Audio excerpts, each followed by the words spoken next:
पालक पनीर खाइबा पई इच्छा होची किंतु रेस्टोरेंट भलिया भल बनुनी तेबे चिंता करंतुनी आपणकर एई प्रोब्लेम टिकु सॉल्व करिया पई आपण मानक सहित मु शेयर करूची एकदम रेस्टोरेंट स्टाइल रे पालक पनीर रेसिपी। ए रेसिपी टिकु फॉलो करंतु थर करे आपणकर पालक पनीर एते बढ़िया बनिबो जे आपण थरे चाखिले बारंबार बनाय पे इच्छा करिवे।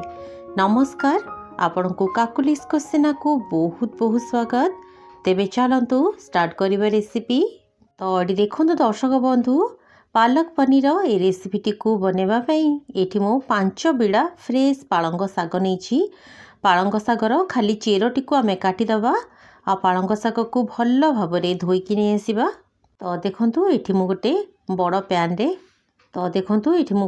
पैन रे दरकार मुताबक किछि पानी गरम करे नेछि।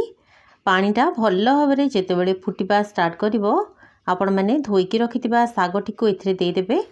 सागटी बेसी जणा पडुछि किंतु पानी रे पड़ी गला परे नई जिवो। एठी देखंतु सागटी को मु देई देला परे याकू कवर कर दोछि आ मात्र गोटे मिनिट पई आमे याकू घोड़े की छाड़ीबा। बेसी समय फुटेबानी, बेसी समय फुटेले सागर कलर पूरा पूरी नष्ट हो जिवो। तो देखंतु दर्शक बंधु, पाखापाखी 1 ରୁ 2 मिनिट पर आमे कवर खोलिबा। एठी आपण देखि पाउथबे साग बढ़िया भाबरे सॉफ्ट हे गलानी। साग जेतेबेले एमती सॉफ्ट हे जिवो आपण याकू सांगे सांगे गरम पानी रू काढी देबे आ याकू सांगे सांगे पूरा पूरी ठंडा पानी रे पके देबे। आपण पूरा पूरी चिल्ड पानी किंबा आइस पानी रे मध्य पके परिबे। साग को एमती गरम पानी रू काढी की सांगे सांगे ठंडा पानी रे पके देले सागर कलर जम्मा भी नष्ट होबनी, पूरा पूरी ग्रीन रहिबो आ देखिबा पई बहुत ही बढ़िया लागिबो। तो देखंतु एबे मु ठंडा पानी रू याकू छाणीकी गोटे ब्लेंडिंग जार रे चिकन करके ग्राइंड कर नेछि। एठी आपण देखि पाउथबे सागर कलर पूरा पूरी ग्रीन रहिछि। तो एबे आमे गैस ऊपर गोटे कड़े रे किछि तेल गरम करबा। सेथिरे किछि दालचीनी, गुजराती, किछि लवंग पकेबा। ता सहित छोट खंडे अदा आ किछि रसुण पके नबा। पालक पनीर रे बढ़िया फ्लेवर आ टेस्ट आने पई एथिरे किछि कंचा लंका आ ता सहित किछि कट्टा पियाज पकेबा। एठी मो पाखापाखी 3टा मीडियम साइज रो कट्टा पियाज नेछि। ए सब को हल्का भाबरे टिके भाजी देला परे एथिरे में किछि काजू पकेबा। एठी मो पाखापाखी 10 ରୁ 15टा काजू नेछि। तो देखंतु गैस रो फ्लेम को हाई टू मीडियम रे रखी कि सब को प्रथमे हमें टिके भाजी दबा। टिके भाजी हे गला परे एथिरे पाखापाखी 3टा टमाटो पकेबा। टमाटोर क्वांटिटी टिके अधिक दियंतु, टेस्ट बहुत बढ़िया आसीबो। जेहेतु पालंग साग टमाटो टिके अधिक देले टेस्ट बहुत बढ़िया आसी थाए। तो देखंतु टमाटो मध्य भाजी हे गला। टमाटो भाजी हे गला परे ए सब मसला को आमे ठंडा हवा पई छाड़ दबा। ठंडा हे गला परे याकू गोटे ब्लेंडिंग जार रे दे दबा आ सेथे दरकार मुताबक पानी देकी याकू चिकन करके ग्राइंड कर दबा। एठी देखंतु एठी मो पाखापाखी 700 ग्राम रो पनीर नेछि।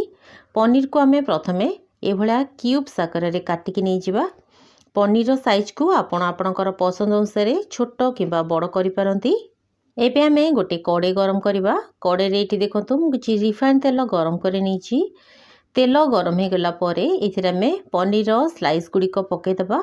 गैस रो फ्लेम को हाई रे रखिबा आ हाई फ्लेम रे पनीर को लाइट गोल्डन कलर हेला पर्यंत भाजिबा। एठी देखंतु पनीर रो कलर पूरा पूरी लाइट करके भाजिबे, बेसी डार्क करके भाजिबेनी। एमिति लाइट करके भाजिले पनीर खाइबा पई बहुत ही बढ़िया सॉफ्ट रहिबो। कंचा पनीर न पके कि एमिति हल्का भाजी कि नियंतु, टेस्ट बहुत बढ़िया आसीबो। तो देखंतु पनीर को भाजी देला परे सेई कड़े रे जेतिकी तेल बळी थिला सेथिरे मु किछि गोटा जीरा पकेइछि। ता सहित बास्ना पई किछि तेजपत्र पकेइछि। जीरा भले भाबरे फुटी गला परे एथिरे आमे गोटे पियाज पकेबा। पियाज को मु पूरा चुना चुना करके काटी कि नै जाइछि। तो देखंतु पियाज लाइट गोल्डन कलर हे कि भाजी गला परे एथिरे आमे जो मसलाटी को बाटी कि रखिथिले से मसलाटी को एथिरे ऐड करिबा। तेबे दर्शक बंधु, आपण माने ए भिडियोटी को केउ जगह देखुचंती निश्चित भाबरे मते कमेंट जणेबे, जहा फल रे मु आपनकु धन्यवाद दे परिबी। आउ जदि आपण भिडियोटी को यूट्यूब रे देखुचंती चैनल टी को सब्सक्राइब करिवे। फेसबुक पेज रे देखुतिले पेज टी को निश्चित भाबरे फॉलो करि नेबे। एबे हमें ए मसला रे गोटे चम्मच लंका पाउडर, अध चम्मच हल्दी पाउडर, 2 चम्मच धनिया पाउडर आ स्वाद अनुसार लुण दे दबा। मन रखिबे पालक पनीर रे हल्दीर परिमाण बहुत कम पकेबे। हलदी कम पकेले पालक पनीर कलर बहुत बढ़िया आसीबो।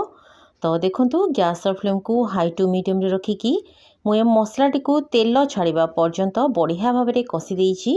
एठी आपण देखि पड़ुथिबे दर्शक बंधु मसलार कंसिस्टेंसी मसला जितेबेले एमती बढ़िया भाव में तेल छाड़ीदेव आपण मैंने जो ग्राइंड करके रखिथिबे पालक से पालक टी को इथिरे ऐड करदेबे। पालंग सागर पेस्ट को पकेदेला परे एथिरे आमे गोटे छोट चामच चीनी पकेबा। चीनी निश्चित भाव में पकातु। चीनी पकेबा फल पालंग सागर कलर बहुत बढ़िया ग्रीन होगी रहिबो, जमा भी फेड हेबनी। आ अल्प चीनी पकेबा फल चीनी बढ़िया भाव में टेस्ट को बैलेंस करिवो आउ टेस्ट बहुत बढ़िया आसीबो। तो देखंतु दर्शक बंधु पालंग साग पकेदेला परे आमे मसलाटी को पाखापाखि 2-3 मिनिट भल भाव में कषिदबा। 2-3 मिनिट रु बेसी कषिबेनी। तो देखंतु पाखापाखि 2-3 मिनिट मु मसलाटी को कषि देइछि। तो एबे आमे एथिरे किछि फ्रेश क्रीम पकेबा। इठी मु अमूल फ्रेश क्रीम पकेछि। आपण अमूल क्रीम बदल रे घरे थिबा सर को ग्राइंड करके मध्य पके परिबे, सेटा भी पूरा पूरी क्रीम भलिया काम दबो। तो देखंतु ए सबू भल भाव में मिक्स हो गला परे एथिरे आमे जो पनीर भाजिकी रखिथिले पनीर टी को पकेदबा आ बढ़िया भाव में ए सबू को गोलेदबा। रेस्टोरेंट भलिया पालक पनीर बनेबा बहुत ही सहज। आपण ए रेसिपीटी को देखिकी जानि पारुथिबे दर्शक बंधु। तेबे रेसिपीटी जदि आपनको भल लागुछि ताहले निश्चित भाव में गोटे लाइक करंतु, वीडियोटी को हाइप निश्चित भाव में करंतु। तो देखंतु एथिरे मो अल्प दरकार मुताबक पानी देकी याकू घोड़ेकी पाखापाखि 5 मिनिट फुटिया पे छाड़ देइथिली। लो फ्लेम रे 5 मिनिट फुटेला परे आमे गैस फ्लेम को बंद कर दबा। एठी देखंतु बहुत ही बढ़िया डिलीशियस पालक पनीर बनिछि। आपण याकू रुटी परोटा नान जीरा राइस सहित खातु, बहुत ही बढ़िया लागिबो। तेबे पुणी देखा बा नुआ रेसिपी रे। धन्यवाद।